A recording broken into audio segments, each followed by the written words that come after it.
那台南这个高雄基丁轮渡站头前，一透早就海水倒灌，因为今仔日是农历的初一，拄好拄到涨大水，水利局赶紧叫包厢把水门关起来，但是海水也是溢出来，大家路顶拢淹水了。 高雄基丁老街到处拢积水，虽然一早有落过雨，不过并不是因为落雨造成的，是海水倒灌。是水沟涨起来，初一海水涨。涨潮碰到下大雨，是不是很惨？会哦，那会更惨哦。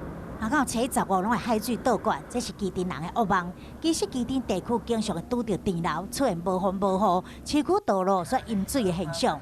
即马虽然水利局已经有设好这水网设施，不过这次也是因为动作慢，海水灌入去过路的。厂商的人员他要在站体那边先做一些处理，然后再到现场。那现场上面可能有一点点距离，关这个闸门的部分可能就是稍微有一点点延迟。